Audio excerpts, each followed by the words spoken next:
Welcome everyone to today's physics class. আশা করি সবাই অনেক ভালো আছো।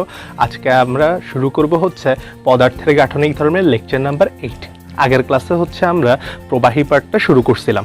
এই ক্লাসে আমরা ওই জিনিসটাই কন্টিনিউ করব এবং যেই জিনিসগুলো পড়বো ওগুলো হচ্ছে স্টোকসের সূত্র, প্রান্তিক বেগ ও এর ইকুয়েশনগুলো এবং রিলেটেড ম্যাথসগুলো।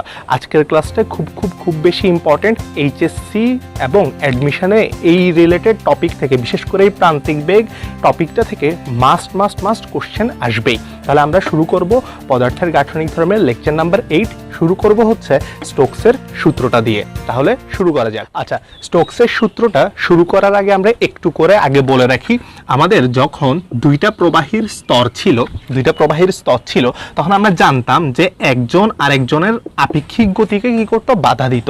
ওই বাধার মানটাকে আমরা বলতাম হচ্ছে সান্দ্র বল। এবং এই সান্দ্র বলের মানটা দুইটা স্তরের মধ্যে যে আপেক্ষিক বেগ রোধ করার জন্য যে ওদের মধ্যে ঘর্ষণ বা সান্দ্র বলটা ক্রিয়া করত, ওইটা আমরা নির্ণয় করতাম কার সূত্রের মাধ্যমে? নিউটনের সূত্রের মাধ্যমে। দুইটা স্তরের মধ্যে যে ক্রিয়ারত সান্দ্র বল, ওইটা নির্ণয় করতাম আমরা নিউটনের সূত্রের মাধ্যমে, যেটা ছিল F = ইটা এ ডিভি কি ডিওয়াই। এই রিলেটেড ম্যাথ আমরা আগের ক্লাসে করে আসছি। আচ্ছা, এবার একটু খেয়াল করবা, এটা ছিল প্রবাহীর যে কোনো দুইটা স্তরের মধ্যে ক্রিয়ারত সান্দ্র বল। এবার একটু আসো, মনে করো আমাদের এই জায়গায় কিছু পরিমাণ প্রবাহী আছে বা পানি আছে। এখন আমরা কি করলাম, এই জায়গায় আমাদের কাছে একটা বস্তু আছে, বস্তুটা হচ্ছে গোলাকৃতি বস্তু। এখন এই বস্তুটা যদি মুভ করে, একটু খেয়াল করবা, এই বস্তুটা এই প্রবাহীর মধ্যে দিয়ে কি করতেছে, মুভ করতেছে। তাহলে একটু খেয়াল করবা তো, মনে করো তুমি কোনো একটা সুইমিং পুল বা পুকুরের মধ্যে সাঁতার কাটতে গেছো বা সাগরে সাঁতার কাটতে গেছো। আচ্ছা, সাগর কাটার সময় ডুব সাঁতার দেওয়ার সময় মনে হইতো না চারপাশ থেকে প্রবাহীগুলা এসে তোমার গায়ে কি দিচ্ছে, এরকম ধাক্কা দিচ্ছে? তাহলে বুঝিও, প্রবাহীগুলা অন্য একটা মানে ওর মধ্য দিয়ে চলা কোনো বস্তুর উপরও একটা কি প্রয়োগ করবে, একটা ঘর্ষণ বা বাধা প্রয়োগ করবে। এই যে বাধা বা ঘর্ষণটা প্রয়োগ করবে, ওই ঘটনার প্রবাহীটা যে ঘর্ষণটা প্রয়োগ করে ওইটাকে আমরা কি বলতাম, সান্দ্রতা। তাহলে বুঝলাম যে কোনো প্রবাহীর অভ্যন্তরে যদি কোনো বস্তু গতিশীল থাকে, ওর ওপরে একটা বাধা বা ঘর্ষণ কাজ করবে, ওইটাও কি আমাদের সান্দ্রতা। বুঝিও, দুইটা স্তরের মধ্যেও সান্দ্রতা ক্রিয়া করবে, প্রবাহীর মধ্য দিয়ে গমনকারী কোনো বস্তুর ক্ষেত্রেও কি ক্রিয়া করবে, সান্দ্রতাটা ক্রিয়া করবে। তাহলে বুঝলাম সান্দ্রতাটা প্রবাহীর দুই স্তরের ক্ষেত্রে হইতে পারে, ওর মধ্য দিয়ে চলনশীল কোনো বস্তুর ক্ষেত্রেও হইতে পারে। এবং ওর ক্ষেত্রে চলনশীল কোনো বস্তুর উপর কতটুকু সান্দ্র বল ক্রিয়া করবে, ওইটার জন্য আমাদের কার সূত্র, স্টোকসের সূত্র। তাহলে তুমি আগে স্টোকসের সূত্র এবং নিউটনের সূত্রের পার্থক্যটা বুঝো। নিউটনের সূত্রটা ছিল হচ্ছে দুইটা স্তরের মধ্যে ক্রিয়ারত সান্দ্র বল, অর্থাৎ প্রবাহীর দুইটা স্তরের মধ্যে। কিন্তু স্টোকসের সূত্রটা হচ্ছে প্রবাহীর মধ্য দিয়ে চলনশীল বা গতিশীল কোনো বস্তু কতটুকু সান্দ্র বল অনুভব করবে, ওইটা হচ্ছে স্টোকসের সূত্র। তাহলে দুইটা আলাদা ঘটনা। তাহলে স্টোকসের সূত্রটার মেইন ব্যবহার হচ্ছে কি ক্ষেত্রে? স্টোকসের সূত্রটা মেইনলি ব্যবহার হচ্ছে প্রবাহীর অভ্যন্তরে গতিশীল কোনো বস্তুর ক্ষেত্রে। তাহলে লিখলাম প্রবাহীর অভ্যন্তরে গতিশীল কোনো বস্তুর ক্ষেত্রে, অভ্যন্তরে গতিশীল বস্তুর ক্ষেত্রে। এই কথাটা খুব বেশি ভালো করে মাথায় রাখতে হবে, কারণ তুমি কনফিউজ হয়ে যেতে পারো যে কখন আমরা নিউটনের সূত্র ইউজ করব সান্দ্র বল বের করার জন্য, কখন আমরা স্টোকসের সূত্র ইউজ করব। তাহলে স্টোকসের সূত্র ইউজ করতে হবে যখন কোনো বস্তু চলবে, আর নিউটনের সূত্র তো বললামই যে দুইটা স্তরের মধ্যে। এবার একটু বুঝিও, স্টোকসের সূত্রের আরেকটা স্পেসিফিক কি আছে, ব্যবহার আছে। কিরকম? এই বস্তুটা যদি গোলাকার না হয়ে সিলিন্ডাকৃতি হইতো বা বর্গাকৃতি বা ঘনকাকৃতি হইতো, তখন কি আমাদের স্টোকসের সূত্র ইউজ করা যাবে কিনা? না, স্টোকসের সূত্র শুধু এবং শুধুমাত্র গোলাকৃতি বস্তুর ক্ষেত্রে। কি আকৃতি বস্তুর ক্ষেত্রে? তাহলে আমরা বুঝলাম স্টোকসের সূত্র শুধুমাত্র ব্যবহার করা যাবে গোলকাকৃতি বস্তুর ক্ষেত্রে, গোলকের ক্ষেত্রে। কথাটা বুঝা গেছে?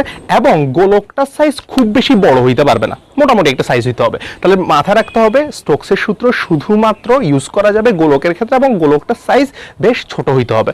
আচ্ছা, এবার আসো, এবং যদি এর চেয়ে কঠিন হয়, মানে মনে করো হচ্ছে কিরকম বড় গোলক হয় বা হচ্ছে সিলিন্ডাকৃতি কাহিনী হয়, তখন কিন্তু আমরা স্টোকসের সূত্র বা নিউটনের সূত্র কারোর মাধ্যমে বের করতে পারবো না। ওই রিলেটেড ঘটনাগুলো করার জন্য ফ্লুইড ডাইনামিক্স নামে পুরো আলাদা একটা কি আছে, ফিজিক্সের আলাদা একটা ভাগই আছে হচ্ছে ফ্লুইড ডাইনামিক্স। ঠিক আছে, ওই ঘটনাগুলো ওই রিলেটেড আন্ডারে চলে যাবে। কিন্তু আমাদের স্টোকসের সূত্রটা হচ্ছে একদম সিম্পলিফাইড একটা রূপ, যেটা শুধুমাত্র ইউজ করা যাবে প্রবাহীর অভ্যন্তরে গতিশীল কিসের ক্ষেত্রে, গোলকের ক্ষেত্রে। তাহলে স্টোকসের সূত্র রিলেটেড ঘটনাগুলো আমরা বুঝলাম যে স্টোকসের সূত্র কোন ক্ষেত্রে ইউজ হবে। এবার আসি স্টোকসের সূত্রটা কি, চলে আসবো স্টোকসের সূত্রের মধ্যে।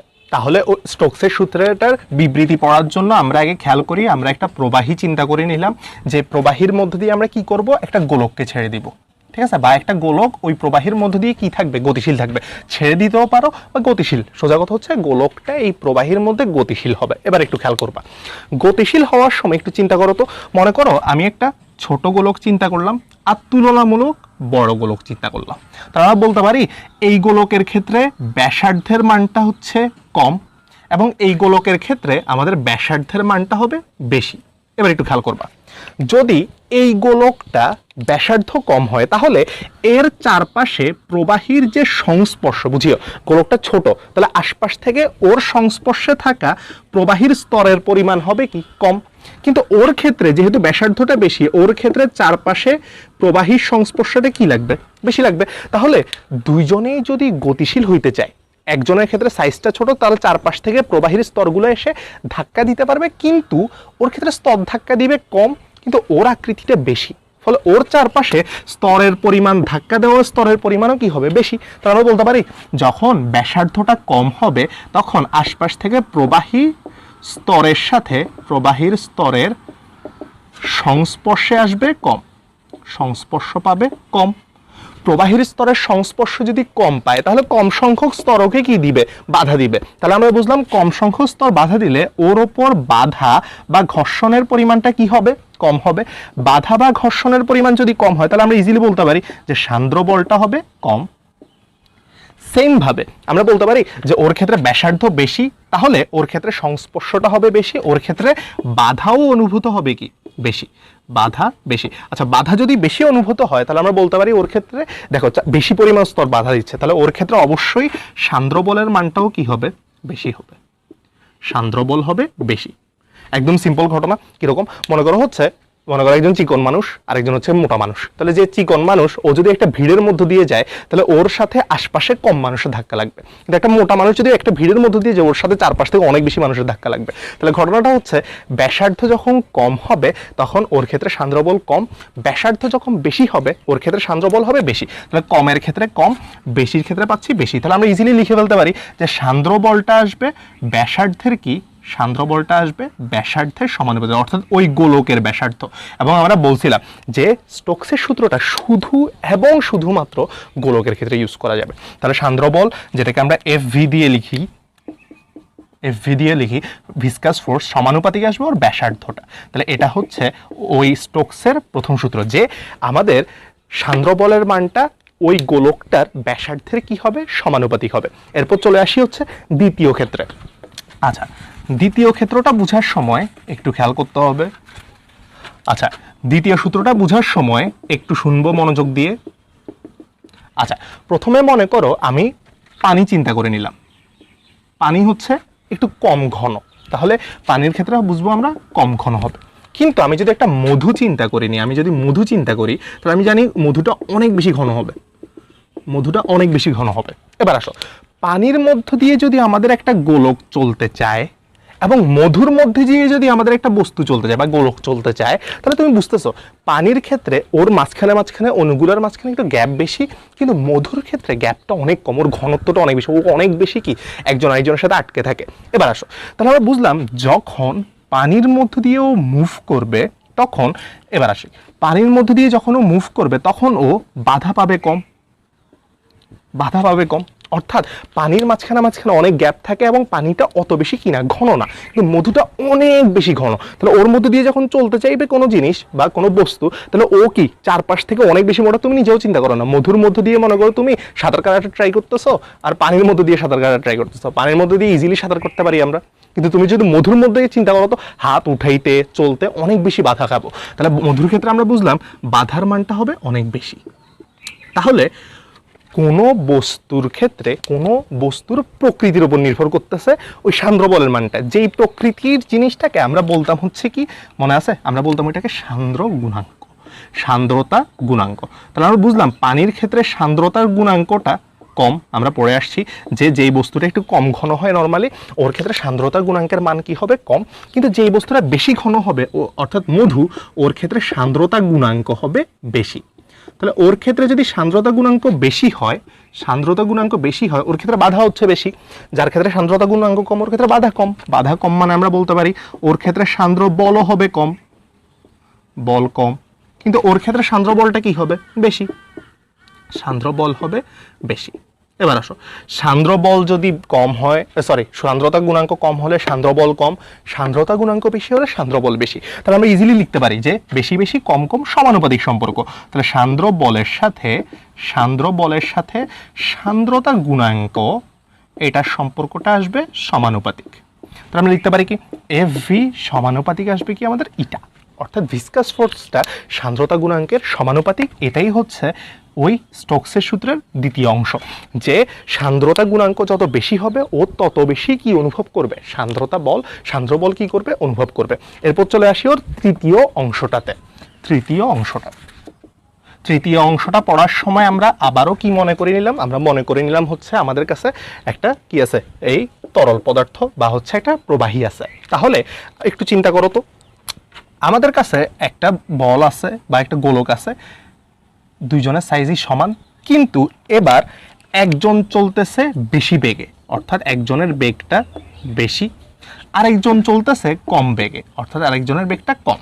এবার আসো, বেশি বেগ হইলে কি সমস্যা, কম বেগ হইলে কি সমস্যা? একটু চিন্তা করো। মনে করো একটা বস্তু বেশি ফোর্সে আগাচ্ছে, তাহলে ও যখন বেশি বলে আগাবে ওর সাথে আশপাশে যে প্রবাহীর স্তরগুলো আছে ওদের সংঘর্ষটা অনেক জোরে হবে। চিন্তা করো, ও যদি জোরে চলতে চায় তাহলে প্রবাহীর স্তরগুলো যেগুলো আসতেছে ওর দিকে ওরা অনেক জোরে ওর গায়ে লাগবে।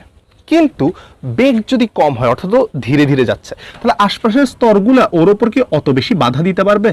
না, কারণ ও স্লোলি চলতেছে, ওর সাথে ওদের সংঘর্ষটাও হবে কি স্লোলি। কিরকম? আবার চিন্তা করো, একটা ভিড় আছে, তুমি কি করতে চাচ্ছ? আস্তে আস্তে হেঁটে হেঁটে পার হতে চাচ্ছ, তাহলে হেঁটে হেঁটে পার হলে দেখবা মানুষের মাঝখান দিয়ে ইজিলি চলে যেতে পারতেছো। কিন্তু তুমি যদি দৌড়ে পার হইতে চাও, চিন্তা করো চারপাশে মানুষের সাথে তুমি কি খাবা? ধাক্কা খাবা। তাহলে আমরা বুঝতে পারতেছি বেগ যখন বেশি হবে স্তরগুলো ওর ওপর বাধা দিচ্ছে কি বেশি। তাহলে আমরা বুঝলাম বেগ বেশি হইলে বাধা বা ঘর্ষণের মান হবে বেশি। বাধা বা ঘর্ষণের মান যদি বেশি হয় আমরা বলতে পারি সান্দ্র বল বেশি। কথা ক্লিয়ার? সেমভাবে বেগ যদি কম হয় আশপাশ থেকে ধাক্কাটাও আসবে কম, তরলের ধাক্কা আসবে কম, তাহলে বাধা বা ঘর্ষণ আসবে কম। বাধা বা ঘর্ষণ কম মানে আমাদের সান্দ্র বলের মানও কি হবে? সিম্পল, কম। কথাটা কি বুঝাই গেছে? অর্থাৎ যত বেশি স্পিডে চলবে ওর চারপাশে প্রবাহীগুলো অত জোরে ওকে কি দিতে থাকবে? ধাক্কা দিতে থাকবে। তাহলে আমরা বলতে পারি যে সান্দ্র বল ওই যে গোলকটা থাকবে ওর বেগের কি হবে? সমানুপাতিক। তাহলে আমরা লিখতে পারি সান্দ্র বল এফ ভি, এটা হবে ওর বেগের সমানুপাতিক। এটাই হচ্ছে 3 নাম্বার সূত্র। এই গেল 1, 2, 3 নাম্বার সূত্র। এবার এই তিনটা সূত্রকে আমরা একত্র করব। তাহলে একত্র করে ফেলি। তাহলে 1 নাম্বার সূত্র পাইছিলাম আমরা যে সান্দ্র বলটা ওই গোলকের ব্যাসার্ধের সমানুপাতিক। 2 নাম্বার সূত্র পাইছিলাম সান্দ্র বলটা হচ্ছে ওই তরলের সান্দ্রতা গুণাঙ্কের সমানুপাতিক। এবং 3 নাম্বার সূত্র পাইছিলাম আমরা যে ওই সান্দ্র বলের মানটা ওই যে গোলকটা আছে ওর বেগের কি হবে? সমানুপাতিক। তাহলে আমরা এই তিনটা সূত্রকে যদি একত্র করি তাহলে আসবে একত্র করে চলে আসবে হচ্ছে এফ ভি সমানুপাতিক আর ইটা ভি। এবার চলে আসো, আমাদের এই সমানুপাতিক চিহ্নটা যদি আমরা তুলে দিই তাহলে একটা কনস্ট্যান্ট চলে আসবে, এফ ভি সমানুপাতিক একটা কনস্ট্যান্ট ইন্টু আর ইটা ভি। একটু খেয়াল করো, আমাদের এই জায়গায় ফোর্সের মান আমরা সবসময় বের করতে পারি, আর ব্যাসার্ধ ইটা, তারপর সান্দ্রতা গুণাঙ্ক। কোনো একটা তরলের ক্ষেত্রে সান্দ্রতা গুণাঙ্কের মানটা কি থাকে? ফিক্স থাকে। ভি মানে কি? আমাদের বেগ। এবার আসো, এই সবগুলা মান আমরা কি করতে পারি? পরীক্ষামূলকভাবে নির্ণয় করতে পারি। ওই পরীক্ষামূলকভাবে বের করে বাকি জিনিসগুলোর মান, পরীক্ষামূলকভাবে বাকি রাশিগুলোর মান নির্ণয় করলে, পরীক্ষামূলকভাবে বাকি রাশিগুলো নির্ণয় করা হইলে, বাকি রাশিগুলো এফ আর ইটা ভি নির্ণয় করা হলে কে এর মান আমরা ইজিলি কি করতে পারতেছি? বের করতে পারতেছি। ওই পরীক্ষামূলকভাবেই কনস্ট্যান্টের মানটা আমরা বের করতে পারছিলাম কত? 6 পাই। ঠিক আছে, বিজ্ঞানীরা বের করছে যে এই কনস্ট্যান্টের মান কত চলে আসবে? 6 পাই আর ইটা ভি। এটাই হচ্ছে সান্দ্র বলের মান। কিন্তু কিসের ক্ষেত্রে? প্রবাহীর মধ্য দিয়ে গতিশীল কোনো গোলকের ক্ষেত্রে, প্রবাহীর মধ্যে গতিশীল গোলকের উপর সান্দ্র বল, প্রবাহীর মধ্যে গতিশীল কোনো গোলকের উপর সান্দ্র বল, গোলকের উপর সান্দ্র বল। তাহলে এই কথাটা সবসময় ভালো করে মাথায় রাখবা যে হচ্ছে আমাদের নিউটনের সূত্রটা ইউজ করতে হবে যখন দুইটা প্রবাহিত তলের মধ্যে ঘর্ষণের কথা বলবে, কিন্তু ওর ভেতর দিয়ে গতিশীল মানে প্রবাহীর বা তরলের ভেতর দিয়ে গতিশীল কোনো গোলকের ক্ষেত্রে, বিশেষ করে গোলকের ক্ষেত্রে, ঠিক আছে, কারণ আমাদের এই সূত্রটা শুধু এবং শুধুমাত্র গোলকের ক্ষেত্রে ইউজ করা যাবে, অন্য কোনো টাইপের পদার্থের ক্ষেত্রে, অন্য কোনো আকৃতির পদার্থের ক্ষেত্রে কি করা যাবে না, ইউজ করা যাবে না। বারবার এই কথাটা বলতেছি, গোলকের ক্ষেত্রে ইউজ করতে হবে এক, এবং নিউটনের সূত্র কখন ইউজ করব আর স্টোকসের সূত্র কখন ইউজ করব। নিউটনের সূত্র দুটি স্তরের ক্ষেত্রে, স্টোকসের সূত্র ওই গোলকের ক্ষেত্রে। সিস্টেম বুঝে গেছে? এবার চলে আসি স্টোকসের সূত্রে ছোট্ট একটা ম্যাথ আমরা দেখে। তাহলে সিম্পল একটা ম্যাথ করে ফেলি। ম্যাথটাতে কি বলা আছে? ম্যাথটাতে বলা আছে হচ্ছে যে আমাদের কাছে একটা গোলক আছে, যেই গোলকটার ভর হচ্ছে 2 কেজি, ব্যাস হচ্ছে 10 সেন্টিমিটার, ওই গোলকটা 10 মিটার পার সেকেন্ড বেগে চলতেছে। বলছে তরলের সান্দ্রতাঙ্কের মানটা আমাদেরকে দিয়ে দেওয়া আছে, বলছে গোলকটির উপর সান্দ্র বল কত। তাহলে একটু খেয়াল করো তো, ওই যে আবারও গোলক চলে আসছে, গোলক বললেই তুমি চোখ বন্ধ করে কার সূত্র বসাই দিবা? অবশ্যই স্টোকসের সূত্র, 6 পাই আর ইটা ভি, কারণ ওর মধ্যে দিয়ে অন্য একটা বস্তু চলতেছে তরলের মধ্যে, বা ওই প্রবাহীর মধ্যে অন্য বস্তু চলতেছে, মানে স্টোকসের সূত্র। ঠিক আছে, এই কথাটা বারবার বলতেছি, ভালো করে মাথায় রাখবা। এবার চলে আসি, তাহলে আমাদের 6 পাই আর, আর মানে ওর ব্যাসার্ধ।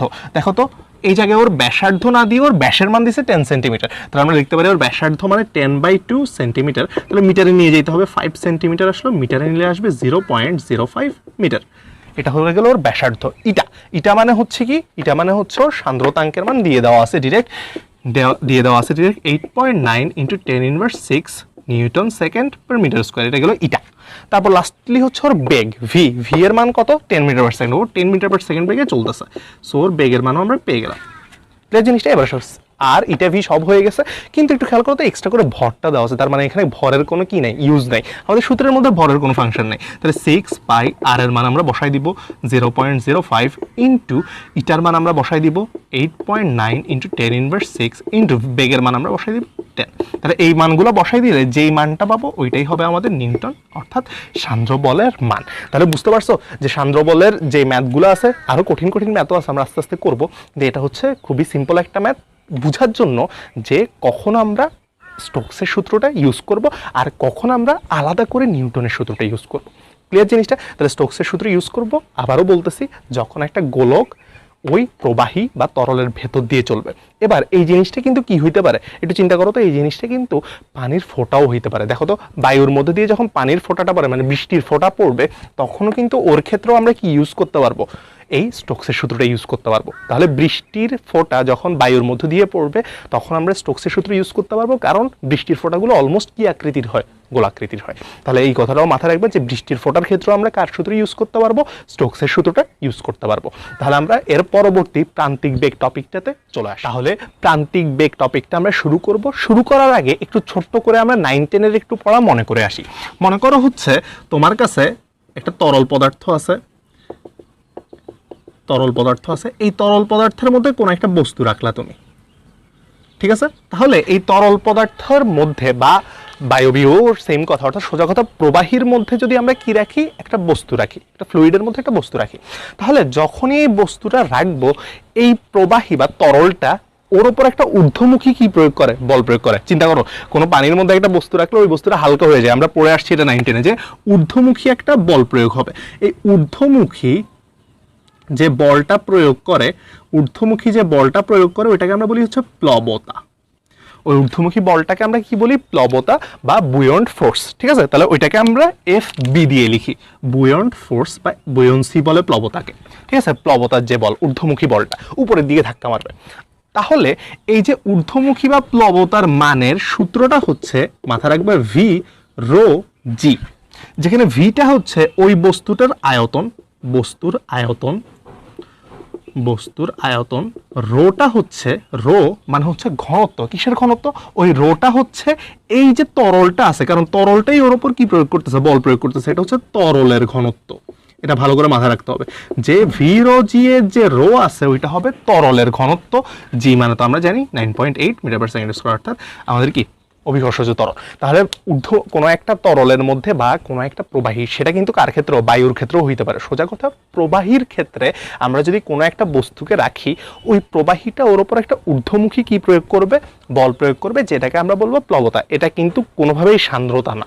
সান্দ্রতা হচ্ছে যে ঘর্ষণ বলটা প্রয়োগ করে, অর্থাৎ বস্তুটা যদি চলে তখন ঘর্ষণ বল প্রয়োগ করবে।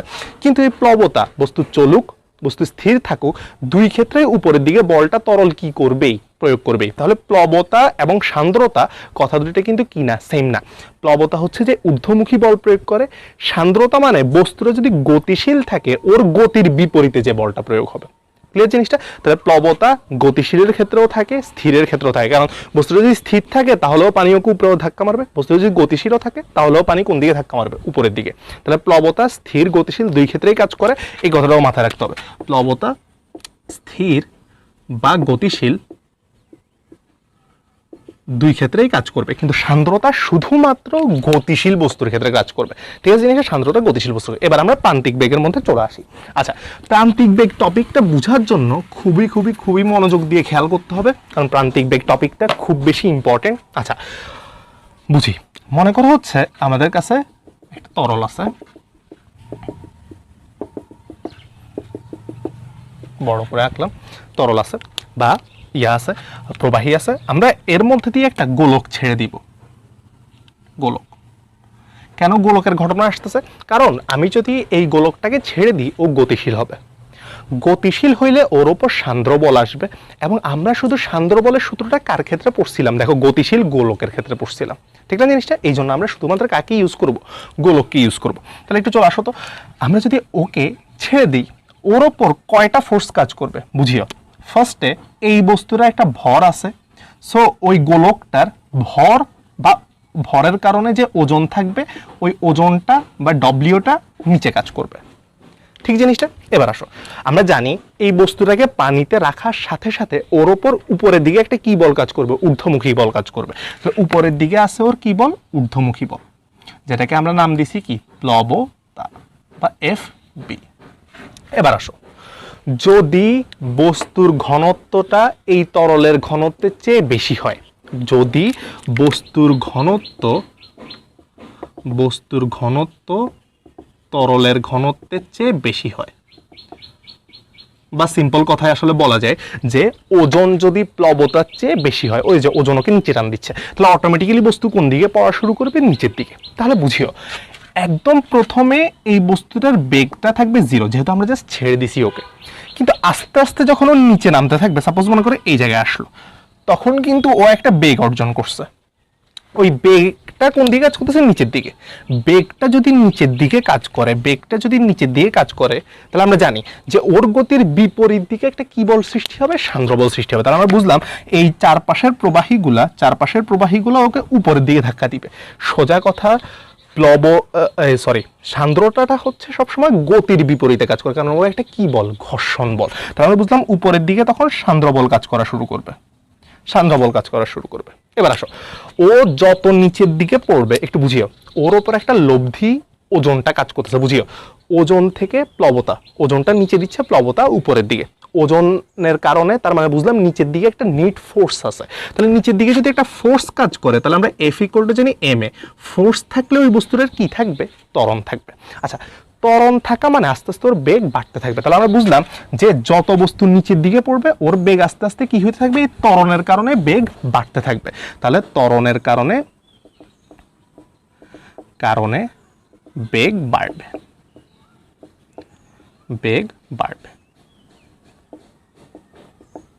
ত্বরণের কারণে বেগ বাড়বে। এবার একটু বুঝিও, তাহলে ওর ওপর কয়টা বল কাজ করতেছে? বেগ আছে মানে এবার ওর ওপর 3টা ফোর্স কাজ করতেছে।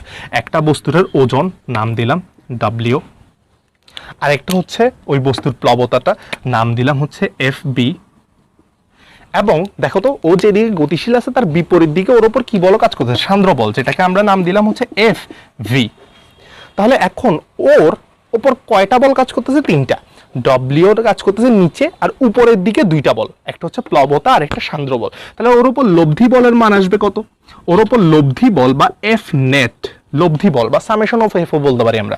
ওই লব্ধি বলের মান আসবে হচ্ছে ওর ওজনটা যেহেতু বেশি, কারণ ওর নিচের দিকে পড়তেছে, মাইনাস হবে ওর ওপর যে কি বল আছে, প্লবতার বলটা আছে, কারণ ও বিপরীত দিকে কাজ করতেছে। দেখো তো সান্দ্র বলও কোন দিকে, উপরে, তাহলে ওজনের বিপরীত দিকে, তাহলে মাইনাস সান্দ্র বল। এবার একটু খেয়াল করবা।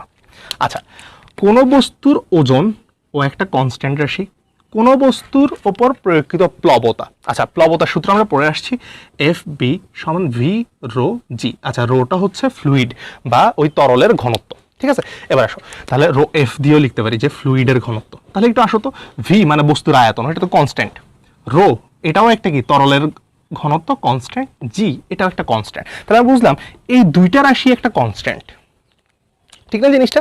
তাহলে ওর ওপর যে এফ ভি মানে কি, আমাদের সান্দ্র বল, সান্দ্র বলের সূত্র হচ্ছে 6 পাই r ইটা ভি, একটু বুঝবা।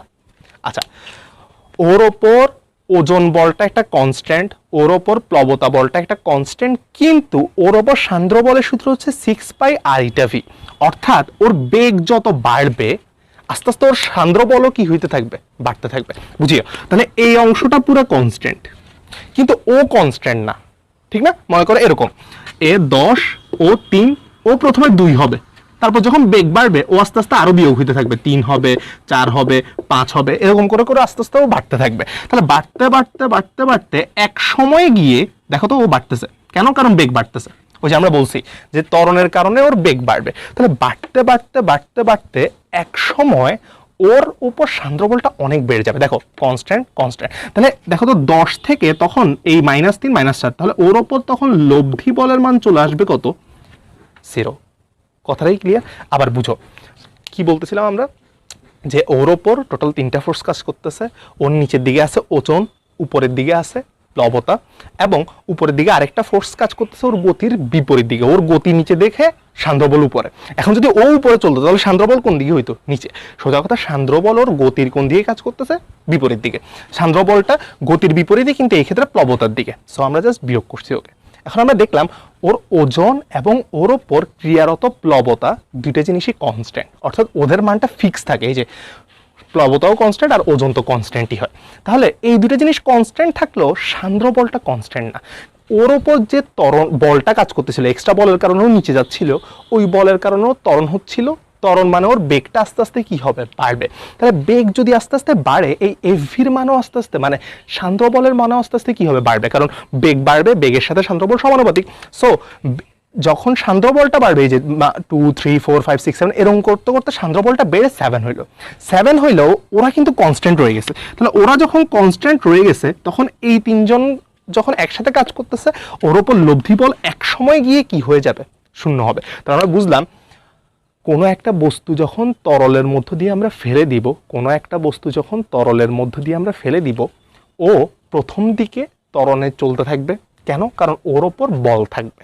ত্বরণে চলতে চলতে চলতে চলতে ওর বেগটা বাড়তে বাড়তে এক সময় ওর সান্দ্র বলটা এত বেড়ে যাবে যে তখন ওর ওপর লব্ধি বলটা কত হইতে বাধ্য হবে, 0। এবার আসো তো, লব্ধি বল যদি 0 হয়, এফ নেট যদি 0 হয়, তাহলে ওর এম এ ইকুয়াল টু 0, অর্থাৎ ওর ত্বরণের মান তখন 0 হয়ে যাবে, কারণ ভরের মান 0 হইতে পারে না।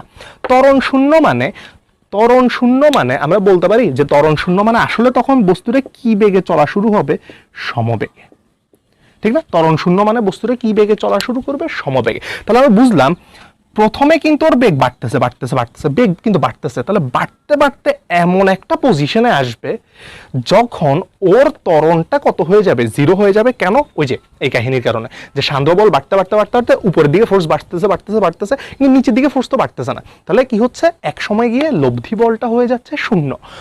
লব্ধি বলটা যখন 0 হয়ে যাচ্ছে, তখন আমরা দেখলাম ও কি বেগে চলা শুরু করবে, সমবেগে। এই যে তখন ও বেগ বাড়তে বাড়তে বাড়তে বাড়তে এই জায়গায় যে ভি সর্বোচ্চ হবে, অর্থাৎ ভিটা ম্যাক্স হবে, ওই ম্যাক্স বেগে ও এরপর কি হইতে থাকবে, নিচে পড়তে থাকবে। ওই ম্যাক্স যেই বেগেও নিচের দিকে পড়তে থাকবে, এরপর কি আর ওর বেগ বাড়ার কোনো সম্ভাবনা আছে, বা বেগ কমার কোনো সম্ভাবনা আছে, না। কেন, দেখো তো বেগ কমবে কিনা, না, কারণ দেখো তো ওর ভি, ওর ওপর কি লব্ধি কোনো, ওর যদি বেগ না চেঞ্জ হয়, তাহলে এই জায়গায় কি ওর ওপর কোনো এক্সট্রা সান্দ্র বল ক্রিয়া করতে পারবে না। তাহলে বুঝিও কোনো ঘর্ষণ বল নাই উপরের দিকে, অর্থাৎ এই জায়গায় কোনো মানই আর চেঞ্জ হবে না। এই ভিও কি হয়ে গেছে, ফিক্স, কারণ ওর বেগ কোনো কি হচ্ছে না, চেঞ্জ হচ্ছে না। তাহলে ওর এই সর্বোচ্চ যে বেগটা হবে, ওই বেগে এবারও পড়তে থাকবে। এই বেগটাই ওর সর্বোচ্চ বেগ, এবং এই বেগের ক্ষেত্রে ওর ওপর কোনো লব্ধি বল নাই বা ওর ত্বরণ হচ্ছে কত, 0, ওই বেগটাকে আমরা বলি ওর প্রান্তিক বেগ। দেখছো ঘটনাটা কিন্তু একটু তুলনামূলক কমপ্লেক্স, তাহলে একটু বুঝলেই হয়ে যাবে। কি আবার বলি, কোনো একটা বস্তু যখন পড়া শুরু করবে তখন প্রথম দিকে ওর বেগ থাকবে কম, তাহলে ওর ওজনটা বেশি হওয়ার কারণে আস্তে আস্তে ও নিচের দিকে পড়তে থাকবে, ওর ওপর একটা বল ক্রিয়া করবে। যেহেতু বল থাকবে সো বস্তুটার কিও থাকবে, ত্বরণও থাকবে। যদি বস্তুটার ত্বরণ থাকে তাহলে আস্তে আস্তে ওর বেগ বাড়বে। যখনই বেগ বাড়া শুরু হবে আস্তে আস্তে উপরের দিকে বিপরীত দিকে সান্দ্র বলও কি হইতে থাকবে, বাড়তে থাকবে। তাহলে সান্দ্র বল বাড়তে বাড়তে বাড়তে বাড়তে এমন একটা পজিশন আসবে যখন দেখা যাবে ওর ওপর লব্ধি বলের মান, মানে তিনোটা বল মিলে লব্ধি বল হয়ে গেছে কত, 0। লব্ধি বল যখন 0 হবে ও তখন কি বেগে পড়বে, সমবেগে। ওই লব্ধি বল যখন 0 হয়েছে, যখন ও সমবেগে চলা শুরু করছে, ওই বেগটাই ওর সর্বোচ্চ বেগ ছিল, যেটাকে আমরা বলবো ওর কি বেগ, প্রান্তিক বেগ। তাহলে প্রান্তিক বেগের সংজ্ঞা যদি কেউ আমাকে জিজ্ঞাসা করে তাহলে আমি কি লিখবো, তাহলে এই জিনিসটা একটু নোট করে ফেলো, তারপর আমি মুছে একটু প্রান্তিক বেগ জিনিসটা লিখে ফেলি। তাহলে প্রান্তিক বেগের সংজ্ঞা আমরা কি বলতে পারি, প্রান্তিক বেগের সংজ্ঞা আমরা বলতে পারি যে কোনো একটি প্রবাহীর মধ্য দিয়ে পতনশীল, এই যে পড়তেছে, পতনশীল কোনো বস্তুর ওপর লব্ধি বল 0 হওয়া পর্যন্ত, লব্ধি বল 0 হওয়া পর্যন্ত, লব্ধি বল 0 হওয়া পর্যন্ত ওর বেগ কি হবে, 0 হওয়ার আগ পর্যন্ত ওর বেগটা বাড়বে। কিন্তু সর্বোচ্চ যে বেগে ওর নিচের দিকে পড়তে পারবে, মানে ওর বেগটা এরপর কিন্তু আর বাড়তেছে না, তাহলে ওর সর্বোচ্চ একটা বেগ কি করবে, লাভ করবে, কারণ ওর লব্ধি বল এরপর কি হয়ে যাবে, 0। ওই সর্বোচ্চ বেগটাকে আমরা ওর কি বেগ বলবো, প্রান্তিক বেগ। সিম্পল লাগবে। তাহলে আসি প্রান্তিক বেগের সংজ্ঞা কি। প্রান্তিক বেগের সংজ্ঞা হচ্ছে কোনো প্রবাহীর মধ্য দিয়ে পতনশীল কোনো বস্তুর উপর লব্ধি বল 0 হলে যখন সেটি সমবেগে নিচে পড়তে পারে,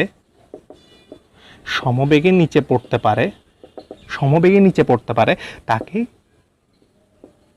প্রান্তিক বেগ বলে,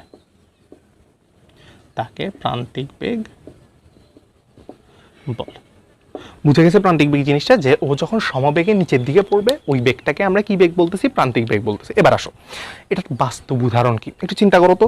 আমাদের মেঘ থেকে যখন বৃষ্টি পড়ে, ঠিক আছে, এই যে আমরা ভূমিতে আছি, আচ্ছা মেঘটা হচ্ছে ট্রপোস্ফিয়ারের একদম প্রায় বলতে গেলে লাস্ট সীমা, তাহলে আমরা বুঝলাম মেঘটা প্রায় আমাদের ভূমি থেকে 10 থেকে 12 কিলোমিটার, কারণ ট্রপোস্ফিয়ার অলমোস্ট 10 থেকে 12 কিলোমিটার দূরে আছে। তাহলে 10 থেকে 12 কিলোমিটার দূরে এই মেঘ থেকে যখন বৃষ্টিটা পড়বে, আমাদের গায়ে এসে যখন বৃষ্টিটা পড়বে তখন ওর বেগটা কত হবে চিন্তা করো তো। ওই যে v² = রাফলি u² + 2gs, উপরে যদিও g কম তাও দেখা যাবে অলমোস্ট রাফলি h এর মানটা অনেক বেশি, বুঝিও 10-12 কিলোমিটার মানে 10,000 মিটার, ঠিক আছে। তাহলে তুমি যদি v = √2 × 9.8 × 10,000 মিটার দিয়ে গুণ করো, রাফলি ওর যে বেগটা হবে ওইটা মিনিমাম 200-250 মিটার পার সেকেন্ড হবে। তার মানে তোমার শরীরে এসে যখন ও আঘাত করবে ও 1 সেকেন্ডে 250 মিটার, মানে ও এত জোরে এসে পড়বে তোমার একদম শরীর ছেদ হয়ে যাবে, ঠিক আছে। কিন্তু ও কি একটা দূরত্ব পড়ার পর ওর ওপর কি আর লব্ধি বল থাকতেছে না, কেন, ওই যে উপরের দিকে ওর বেগ বাড়তে বাড়তে, এই যে বেগ যখন বাড়তেছিল ওর বাড়তে বাড়তে একসময় সান্দ্র বল আর নিচের দিকে লব্ধি বল পরস্পর কি হয়ে গেছে, সমান হয়ে গেছে। যখনই লব্ধি বলটা সমান হয়ে 0, মানে উপরের দিকের বল আর নিচের দিকের বল সমান হয়ে গেছে, লব্ধি বল 0 হয়ে গেছে, তখনই ও একটা কনস্ট্যান্ট বেগে কোন দিকে পড়া শুরু হয়েছে, নিচের দিকে। অর্থাৎ আমাদের শরীরে যখন বৃষ্টিটা এসে আঘাত করবে ওইটা আসলে কি বেগে আঘাত করবে, প্রান্তিক বেগ। এই জন্য বেগটা অনেক বেশি সিভিয়ার কি হইতে পারে না, বাড়তে পারে না। এই ছিল পুরো প্রান্তিক বেগের সংজ্ঞা জাস্ট। এবার আসো তো আমরা এই প্রান্তিক বেগ রিলেটেড সমীকরণটা একটু, তাহলে ওর ইকুয়েশনটা প্রুফ করতে গেলে কি আসবে, ইকুয়েশনটা প্রুফ করতে গেলে আমরা একটু ঘটনাটা দেখে ফেলি। ঘটনাটা কি ছিল, ঘটনাটা ছিল হচ্ছে ও উপর থেকে যখন পড়া শুরু হবে একটা নির্দিষ্ট সময় আসবে যখন ওর উপরের দিকে সান্দ্র বলের মানটা অনেক বেড়ে যাবে, সান্দ্র বল বা এফভিটা অনেক বেড়ে যাবে, ঠিক না। বাড়তে বাড়তে ওর নিচের দিকে আগে কোন বল কাজ করতেছিল, ওর ওজন কাজ করতেছিল, এবং উপরের দিকে কোন বল কাজ করতেছিল, ওর প্লবতা বল কাজ করতেছিল। এটা যখন ওকে জাস্ট ফেলতে নিছি তখনও ওর বলগুলো ছিল, কিন্তু সান্দ্র বল প্রথমে ছিল 0। কেন? কারণ ওই যে এফ সমান আমরা জানি 6 পাই আর ইটা ভি। ওর যদি বেগ প্রথমে 0 থাকে, প্রথমে যদি বেগ 0 থাকে, ওর উপর সান্দ্র বল 0, কিন্তু বেগ বাড়তে বাড়তে এই এফও কি হচ্ছে, বাড়তেছে, বাড়তে বাড়তে বাড়তে বাড়তে এক সময় গিয়ে যখন উপরের ফোর্স আর নিচের ফোর্স সমান হয়ে গেছে, তখনই আমরা বলছি ও লব্ধি বল হয়ে যাবে 0, এফ নেট হয়ে যাবে 0। ও তখন কি বেগে পড়তে থাকবে, সমবেগ বা প্রান্তিক বেগ। ওই সমবেগটাকে আমরা কি বেগ বলতেছিলাম, প্রান্তিক বেগে পড়তে থাকবে। তাহলে প্রান্তিক বেগের ক্ষেত্রে আমরা বলতে পারি যে প্রান্তিক বেগের ক্ষেত্রে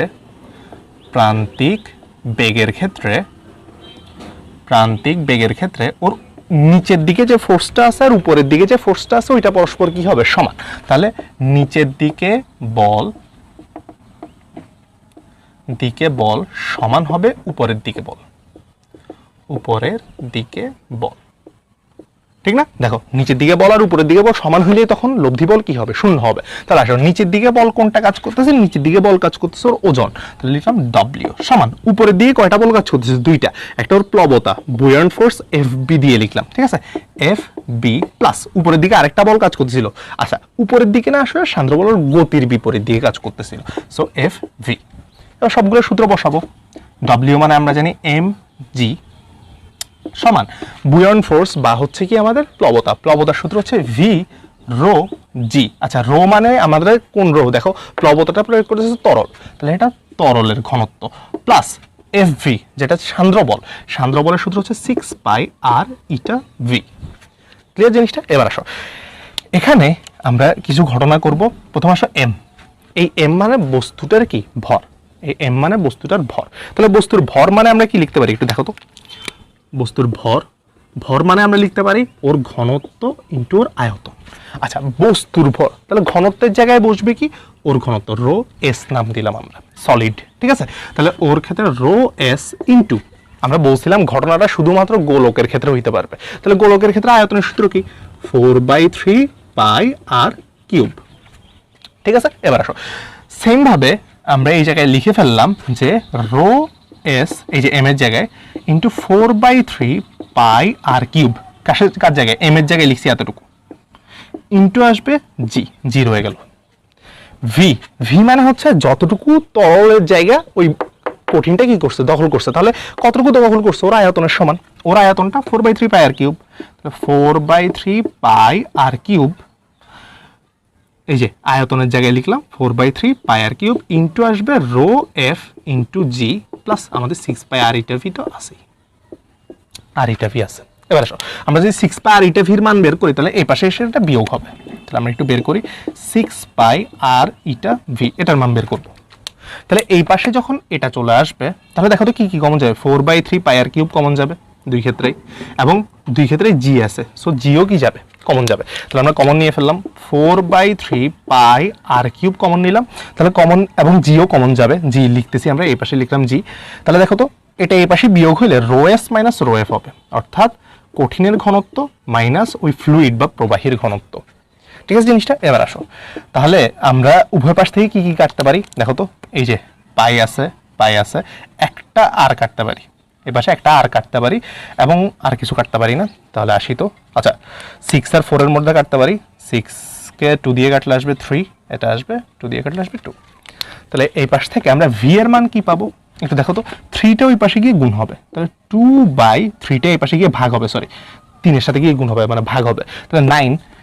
এই পাশে দেখো তো একটা আর চলে গেছিল, তাহলে আর স্কোয়ার, এটা তো রয়ে যাচ্ছে rho S minus rho F whole into G divide by, দেখো তো এই ইটাটা গিয়ে ওই পাশে ভাগ হচ্ছে, এই যে এটা, এই যে বেগটা পাইছি আমরা, এই বেগটাকেই বলতেছি ওর কি বেগ, এই বেগটাকেই বলতেছি ওর প্রান্তিক বেগ, এবং আমরা বলছিলাম যে প্রান্তিক বেগের থেকে কি ওর বেগ আর বাড়তে পারবে না, ওর উপর আর কোনো ফোর্স নাই, ফোর্স যদি না থাকে তাহলে বেগ কি বাড়তে পারে না। তাহলে বুঝলাম এই প্রান্তিক বেগটাই হবে ওর সর্বোচ্চ বেগ, আসলে প্রান্তিক বেগই হচ্ছে ওর সর্বোচ্চ বেগ, এর চেয়ে বেশি আর ওর বেগ বাড়তে পারে না। তাহলে 2/9 আর মানে হচ্ছে ওই যে গোলকটা ইউজ করছিলাম, ওই গোলকটার ব্যাসার্ধ, রো এস মানে হবে কিসের ঘনত্ব, কঠিনের ঘনত্ব, এটা হচ্ছে ওই কঠিন বস্তুর ঘনত্ব, কঠিনের ঘনত্ব, সলিডের ঘনত্ব। রো এফ এটা মানে হবে তরলের ঘনত্ব, তরলের ঘনত্ব, জি মানে তো আমরা জানি, ইটা মানে হচ্ছে কি আমাদের সান্দ্রতা গুণাঙ্ক, সান্দ্রতার গুণাঙ্ক। এই ছিল আমাদের প্রান্তিক বেগের সূত্র, 2/9 r² rho S minus rho F whole into G divide by কি ইটা। এই সূত্র থেকে ম্যাথ আসবেই আসবে। এর আগে আমরা প্রান্তিক বেগের কিছু স্পেশাল কেস দেখে ফেলি। তাহলে আমরা প্রথম স্পেশাল কেসটা শুরু করি। প্রথমে স্পেশাল কেসে আমরা তরল মনে করে নিলাম, গোলক মনে করে নিলাম, মানে বস্তুটা। আচ্ছা, আমরা এই ক্ষেত্রে বস্তুর ঘনত্বটা মনে করে নিলাম তরলের ঘনত্ব অপেক্ষা বেশি, বস্তুর ঘনত্ব তরলের ঘনত্ব অপেক্ষা বেশি। তাহলে আমরা জানি বস্তু কোন দিকে পড়বে, নিচের দিকে। কিভাবে দেখি তো? তাহলে ভি, আচ্ছা প্রান্তিক বেগ, যেহেতু প্রান্তিক বেগকে আমরা টার্মিনাল ভেলোসিটি বলি ইংলিশে, এই জন্য ভিটি দিয়েও লিখতে পারো তোমরা। টার্মিনাল ভেলোসিটি ভিটি সমান আমরা সূত্র পড়ছি 2/9 r² rho S minus rho F whole into G divide by eta. এবার আসো, এই মানটা হচ্ছে বড়, তাহলে এই মানটা বড় থেকে ছোট বিয়োগ, তাহলে এই মানটা পজিটিভ চলে আসবে। তাহলে দেখো তো আর কোনো মান কি আমাদের নেগেটিভ আছে? আর না, জি না, এটাও না। তাহলে আমরা বুঝলাম তখন ভিটি এর মানটা কি হয়ে যাবে? পজিটিভ হয়ে যাবে, অর্থাৎ টার্মিনাল ভেলোসিটি পজিটিভ হয়। দেখো তো আমরা নিচের দিকটাতে পড়বে যখন, তখন আমরা বুঝলাম টার্মিনাল ভেলোসিটি হবে কত? পজিটিভ। এবার আসো স্পেশাল কেস 2। একটু খেয়াল করি তো, মনে করা হচ্ছে এবার তরলটার মধ্যে যখন বস্তুটা পড়বে, এবার বস্তুর ঘনত্বকে আমরা ধরে নিছি ও তরলের ঘনত্ব অপেক্ষা ছোট, বস্তুর ঘনত্ব অপেক্ষা তরলের ঘনত্বটা কি ছোট। তাহলে এবার টার্মিনাল ভেলোসিটি বা প্রান্তিক বেগের ক্ষেত্রে আসবে কি 2/9 r² rho S minus rho F whole into G divide by eta. এবার একটু খেয়াল করো তো, ওর মানে বস্তুর ঘনত্ব তরলের ঘনত্ব অপেক্ষা কম। তাহলে দেখো তো বস্তুর ঘনত্ব মাইনাস তরলের ঘনত্ব, তাহলে এটা কম এটা বেশি, কম থেকে বেশি বিয়োগ করলে মানটা কি চলে আসবে? নেগেটিভ। বাকি সবগুলো মান পজিটিভ। তাহলে আমরা বুঝলাম এই ক্ষেত্রে টার্মিনাল ভেলোসিটির মানটা কি চলে আসবে? নেগেটিভ। দেখো তো বস্তুটা নিচের দিকে যখন পড়ে আমরা পজিটিভ বলতাম, তাহলে ভিটি নেগেটিভ, এই কথাটা মানে বস্তু এবার কোন দিকে উঠবে? উপরের দিকে উঠবে। তাহলে আমরা বুঝলাম বস্তুর ঘনত্ব যখন তরলের ঘনত্ব অপেক্ষা কম হবে, এবার বস্তু প্রান্তিক বেগটা লাভ করবে কোন দিকে? উপরের দিকে। অর্থাৎ বস্তু যদি উপরে উঠে তাহলেও ওর কি বেগ থাকবে? প্রান্তিক বেগ থাকবে। তাহলে আমরা বুঝলাম এটা দ্বারা বোঝাবে বস্তু উপরে উঠবে। উদাহরণ কি? উঠবে।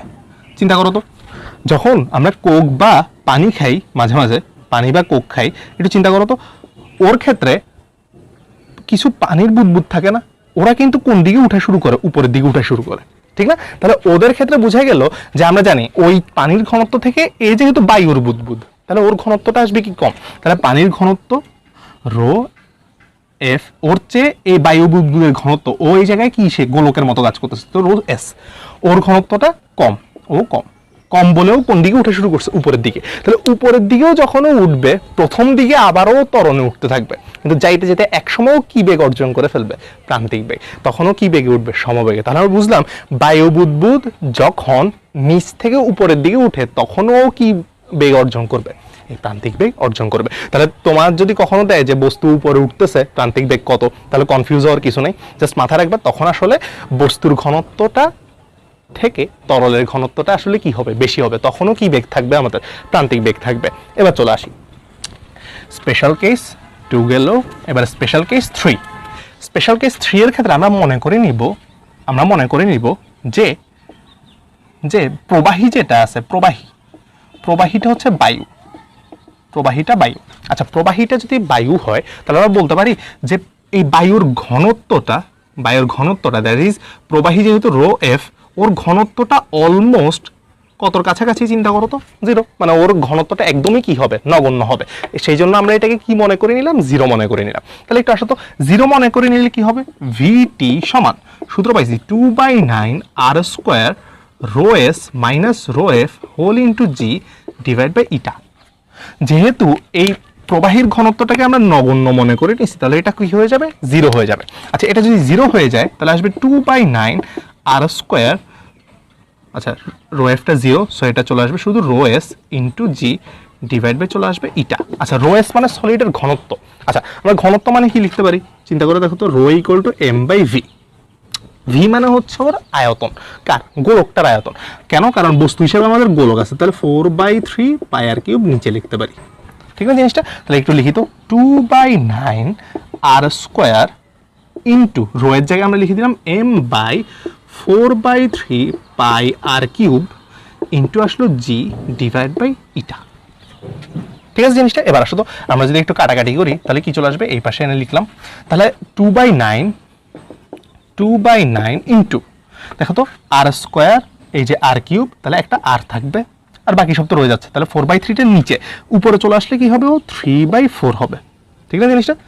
4/3, হ্যাঁ 3/4 হবে। তাহলে আসো তো উপরে আসবে এম আছে উপরে, আর কেউ নেই, শুধু জি আছে, জি নিচে থাকবে শুধু পাই আর আর এই যে ইটা। জিনিসটা বুঝে গেছে? এবার আসো তো কাটাকাটি করলে আসবে, এটা 2 আসবে, এটা আসবে 3, তাহলে 1/6 mg বাই পাই আর ইটা। দেখো তো তখন কি আমাদের ওই বস্তুর ঘনত্ব দিতে হচ্ছে না, ওর ভর দিয়ে দিলেই হচ্ছে, ওর ব্যাসার্ধ দিয়ে দিলেও হচ্ছে। কথাটা বুঝে গেছে? তাহলে গোলকের ব্যাসার্ধ আর মানে গোলকের যদি কি দিয়ে দেয়, ব্যাসার্ধ দিয়ে দেয় আর হচ্ছে ওর ভর দিয়ে দেয়, তাহলে কিন্তু আমরা কি ওর টার্মিনাল ভেলোসিটিটা বের করতে পারি, যদি ওই প্রবাহী বা বায়ুর ঘনত্বটা কি হয়, নগণ্য হয়। এই জন্য পানি যখন নিচে পড়বে তখন বায়ুর ঘনত্বটা নগণ্য, তখন আমরা এই সূত্রের মাধ্যমে করতে পারি। ডিরেক্ট সূত্র লিখবো না, এভাবে প্রুফ করে এসে লিখতে পারবো। এটাও ডিরেক্ট এমসিকিউতে আসতে পারে। ঠিক আছে, ডিরেক্ট এমসিকিউতে আসতে পারে। তারপর চলে আসি আমরা স্পেশাল কেস 4। স্পেশাল কেস 4 এর মধ্যে আমরা পড়বো হচ্ছে যদি গোলকের আদিবেগ থাকে, যদি গোলকের আদিবেগ থাকে, যদি গোলকের আদিবেগ থাকে,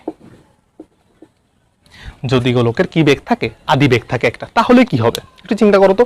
আমাদের কাছে ওই যে তরলটা আছে, এবার গোলকটা মনে করো একটা উচ্চতা থেকে পড়তেছে, এই যে একটা উচ্চতা থেকে পড়তেছে, বা আমরা যখন ওকে নিচে থ্রো করছি ওকে একটা আদিবেগ দিয়ে থ্রো করছি, বুঝিও নিচ উপর থেকে এসে যখন পড়বে তখন অলরেডি ওর একটা আদিবেগ থাকবে, এটা দ্বারা বোঝানো হয়েছে ওইটাই, যে ওকে আমরা এবার নিচে নর্মালি ফেলে দিই, ওকে এটা আদিবেগ দিয়ে ফেলছি। তাহলে একটা আদিবেগ দিয়ে ফেললে এবার কি ওর প্রান্তিক বেগের কোনো চেঞ্জ হবে কিনা, এবার ওর ভিটিটা কত হবে, এটা বের করার উদ্দেশ্য আমাদের। এবার তুমি একটু বুঝো, আমাদের যখন ঘটনাটা কি ছিল এটা একদম বেসিক থেকে বুঝতে হবে। আচ্ছা, ওর উপর লব্ধি বলটা ছিল কি কি? ওর উপর লব্ধি বলটা ছিল হচ্ছে নিচের দিকে কাজ করতো ওর ওজন, বস্তুটার নিচের দিকে কাজ করতো ওর ওজন, উপরের দিকে কাজ করতো কি আমাদের প্লবতা, দ্যাট ইজ এফ বি, এবং উপরের দিকে আরেকটা বল কাজ করতো, সেটা হচ্ছে ওর সান্দ্র বল এফ ভি। তাহলে ওর উপর লব্ধি বল ছিল ডব্লিউ মানে ওজন, মাইনাস ওর প্লবতা, মাইনাস ওর সান্দ্রতা। এবার আসো, ডব্লিউ মানে ওজন, ওর প্লবতা, মাইনাস সান্দ্রতা মানে ছিল 6πr ইটা ভি। এবার আসো, আমাদের ডব্লিউ মানে ওর ওজন আর প্লবতা, আচ্ছা এই টোটাল মানটাকে আমরা বলছিলাম এ কখনো চেঞ্জ হয় না, অর্থাৎ ও একটা কি মান, কনস্ট্যান্ট মান। আচ্ছা এবার তুমি ভিটাকে এই টোটাল মানটাকে প্রান্তিক বেগ অর্জন করা মানে এই টোটাল মানটাকে তোমার কি বানাইতে হবে, জিরো বানাইতে হবে।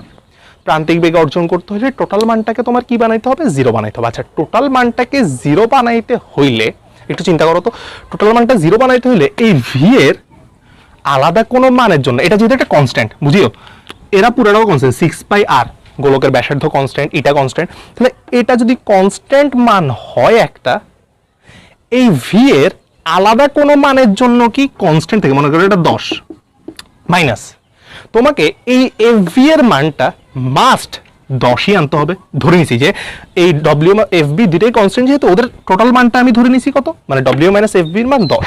তাহলে তুমি যদি এই টোটাল মানটাকে জিরো বানাইতে চাও, তুমি এই জায়গায় 6πr ইটা ভি কে 10 ছাড়া দুনিয়ার কোনো মান হতে পারবে না, বলেও 5 হবে, 5 হলে কি আর ও জিরো হবে বিয়োগ করলে, না। তাহলে বুঝলাম এই মানটা তখনও একটা কনস্ট্যান্ট হইতে হবে, অর্থাৎ বুঝলাম এই প্লবতার মানটাও, সরি প্লবতা বলতে সান্দ্রতার মানটাও অলওয়েজ একটা কি মান পর্যন্ত আসতে পারে, কনস্ট্যান্ট মান পর্যন্ত। কারণ ওই যে বিয়োগ হইতে হইতে হইতে হইতে একটা মানে আসবে, তখন গিয়েও কনস্ট্যান্ট মান হইতে হবে, কারণ নইলে দুইজনের বিয়োগফল কখনোই কি আসবে না, জিরো আসবে না। তাহলে জিরো আসতে হইলে এই মানটাকেও একটা কি মান হইতে হচ্ছে, কনস্ট্যান্ট। আচ্ছা এই মানটা কন্ট্রোল হয় কার মাধ্যমে, বেগের মাধ্যমে। যদি এই টোটাল মানটা কনস্ট্যান্ট হয়, ভি এর মানটাও তখন কি হইতে হবে, কনস্ট্যান্ট। আর ওই যে হাইয়েস্ট যে ভি এর মানটা হইতে পারে ওইটাকে আমরা বলি কি, প্রান্তিক বেগ। তাহলে বোঝা গেল কোনো গোলকের যদি কোনো আদিবেগ থাকেও, কোনো গোলকের যদি কোনো আদিবেগ থাকেও, তাহলেও কিন্তু ওর প্রান্তিক বেগের কোনো কি হবে না, চেঞ্জ হবে না। তাহলে আদিবেগ থাকলে প্রান্তিক বেগ চেঞ্জ হবে না, বেগ চেঞ্জ হবে না, আদিবেগ থাকলেও প্রান্তিক বেগ চেঞ্জ হবে না। কিন্তু এটা চেঞ্জ হবে, চিন্তা করো কি চেঞ্জ হবে। ও আগে মনে করো যখন আদিবেগ জিরো ছিল, ও একটু বেশি দূরত্বে গিয়ে প্রান্তিক বেগ কি হইতো, 0 হইতো। কিন্তু এবার যদি ওর আদি বেগ থাকে তাহলে দেখা যাবে ও অত দূরত্বে যাচ্ছে না, এর আগে ওর প্রান্তিক বেগটা কি হয়ে যাচ্ছে, 0 হয়ে যাচ্ছে, অর্থাৎ অতিক্রান্ত দূরত্বের মানটা চেঞ্জ হবে। প্রান্তিক বেগ অর্জনের সময় ওর অতিক্রান্ত দূরত্বের মানটা চেঞ্জ হবে, কিন্তু প্রান্তিক বেগের মান সবসময় কি থাকবে, কনস্ট্যান্ট থাকবে। কেন, ওই যে কনস্ট্যান্ট থেকে একটা কনস্ট্যান্ট বিয়োগ করলেই ওর মান শুধুমাত্র মানে একটা নির্দিষ্ট কনস্ট্যান্ট থেকে একটা নির্দিষ্ট মান বিয়োগ করলেই, মানে সেম মানটা বিয়োগ করলেই 0 আসে। সেম মান হইতে হইলে বাকি সব কনস্ট্যান্ট বলে ভি এর মানটাও কি হইতে হবে, একটা ফিক্স মান হইতে হবে, এই জন্য ভিটিটাও কি হইতে হবে, কনস্ট্যান্ট। অর্থাৎ কোনো গোলকের যদি আদি বেগ থাকেও তাও প্রান্তিক বেগ কোনো প্রকার কি হবে না, চেঞ্জ হবে না। আমরা ডাইরেক্ট কোন সূত্র দিয়ে বের করতে পারবো, এই সূত্র, ভিটি সমান 2/9 আর square rho S minus rho F whole into G divide by eta. ঠিক আছে জিনিসটা, এই সূত্র দিয়ে আমরা তখনও কি বের করতে পারবো, মান বের করতে পারবো, কোনো প্রকার চেঞ্জ হবে না। কিন্তু বলে দিতে হবে যে আদি বেগ থাকলেও প্রান্তিক বেগ কোনো প্রকার কি হয় না, চেঞ্জ হয় না। কেন হয় না, এই হচ্ছে ঘটনাটা। এই জিনিসটা এবার আসো, আমাদের এই জায়গার মধ্যে আমরা এই কেসগুলো দেখছি। এছাড়াও এই যে দূরত্বটা দেখো তো, আমরা কতটুকু দূরত্বে গিয়েও প্রান্তিক বেগ অর্জন করতেছে, কতটুকু দূরত্বে গিয়েও কি অর্জন করতেছে, প্রান্তিক বেগ। এগুলো আমরা ফিউচার ক্লাসে করাবো। ঠিক আছে, আজকে আমরা বইয়ের মধ্যে যতটুকু আছে প্রান্তিক বেগ এর মধ্যেই কয়েকটা ম্যাথ করে ফেলি। এই ঘটনাগুলো ইঞ্জিনিয়ারিং এর জন্য লাগবে, সো আমরা আলাদা করে ওই থিওরিটা আলাদা করে পড়াই দিব। কিসের থিওরি বললাম তাহলে, যে ও কতটুকু দূরত্ব অতিক্রম করে প্রান্তিক বেগ অর্জন করলো, এই সরণটা কত, বা এই সরণটা কত, অর্থাৎ আদি বেগ 0 হলে সরণ কত হবে আর আদি বেগ থাকলে সরণ কত হবে, ওই ঘটনাগুলো আমরা কি করব নেক্সট ক্লাসগুলোতে দেখবো। আজকে আমরা এই রিলেটেড কয়েকটা ম্যাথ করে, তাহলে আমরা প্রথম ম্যাথটাতে চলে আসি। আচ্ছা, প্রথম ম্যাথে বলা আছে যে আমাদের কাছে দুইটা গোলক আছে, একটা গোলকের ব্যাস হচ্ছে 6 সেন্টিমিটার আর একটা গোলকের ব্যাস হচ্ছে 4 সেন্টিমিটার। তাহলে একটা গোলকের ব্যাসার্ধ হবে 6 মানে 3 সেন্টিমিটার, দ্যাট ইজ 0.03 মিটার, এবং আরেকটা গোলকের ব্যাসার্ধ R2 সমান 4 সেন্টিমিটার, সো ব্যাসার্ধ আসবে 2 centimetre, that is 0.02 metre. Clear জিনিসটা? এবার আসি, এই গোলকের ঘনত্ব দেওয়া আছে। প্রথম গোলকের ঘনত্ব নাম দিলাম রো, যেহেতু কঠিন রো S1 দিলাম, যেটা আসছে 1200 কেজি পার মিটার কিউব। অপরটার দেওয়া আছে rho S2 1320 KG per metre cube. সবাই কিন্তু আমি করাই দেওয়ার আগে একবার নিজে নিজে ট্রাই করবা। ঠিক আছে, আমি বলছিলাম যে যে কোনো ম্যাথ আমি করার আগে নিজে আগে একবার ট্রাই করে দেখবা ম্যাথটা পারো কিনা। এবার তরলের ঘনত্ব মানে রো এফ কত, 1080 কেজি পার মিটার কিউব। এবার আসো, বলছে প্রান্তিক বেগের অনুপাত কত। তাহলে আমরা ওর ক্ষেত্রে একবার ইকুয়েশন লিখবো, ওর ক্ষেত্রে একবার ইকুয়েশন লিখবো, ভাগ দিয়ে দিব।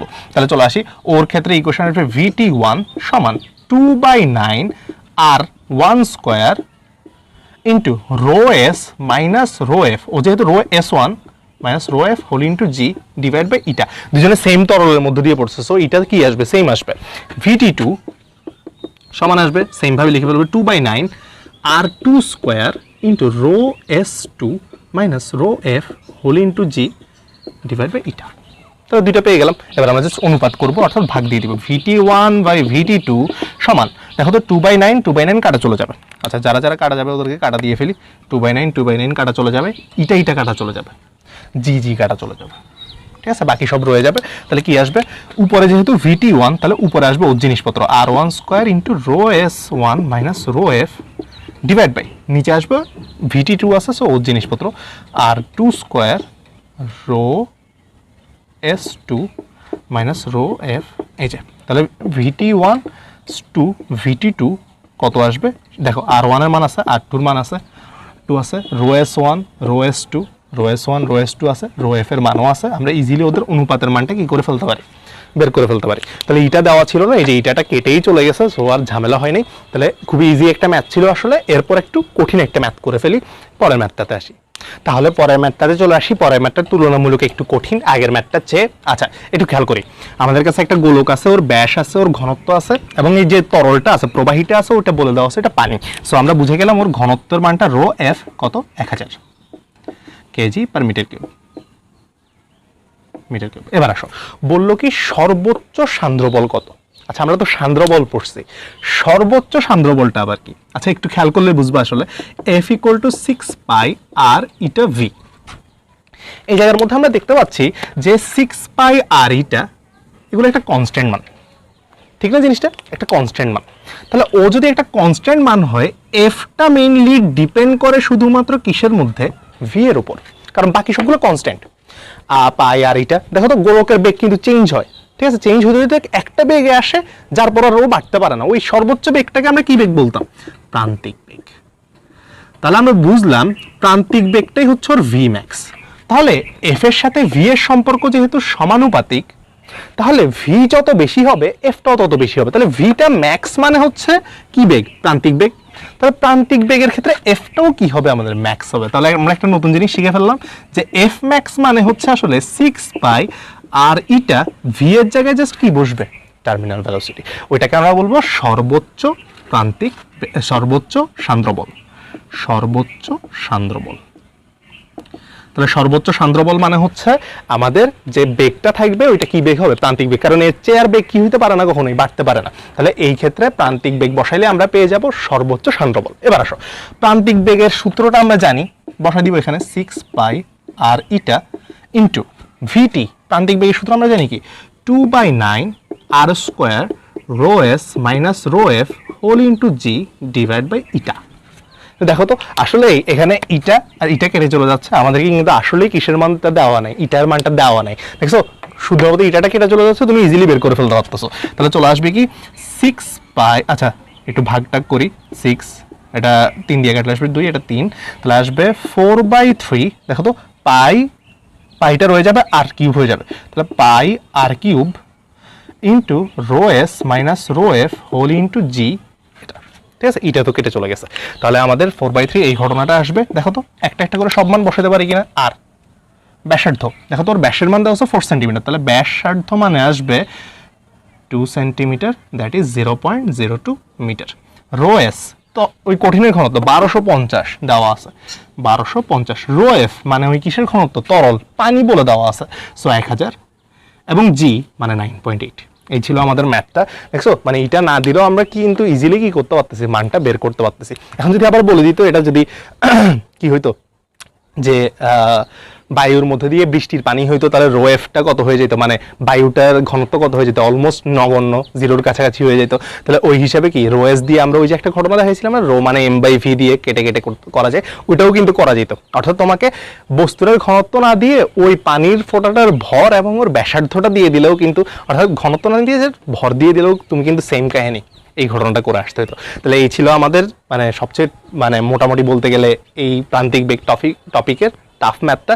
এছাড়াও প্রান্তিক বেগের ওই যে আমরা বলছিলাম যে স্মরণ বের করা, যে কতটুকু স্মরণ অতিক্রম করেও কি করবে? প্রান্তিক বেগ অর্জন করবে। ওই ঘটনাগুলো আমরা নেক্সট ক্লাস বা নেক্সট কোনো একটা ক্লাসের মধ্যে আমরা দেখাই দিব। ইঞ্জিনিয়ারিংয়ের জন্য ওই টপিকটা খুব খুব খুব বেশি ইম্পর্টেন্ট। ততদিন পর্যন্ত সবাই ভালো থাকো। আল্লাহ হাফেজ।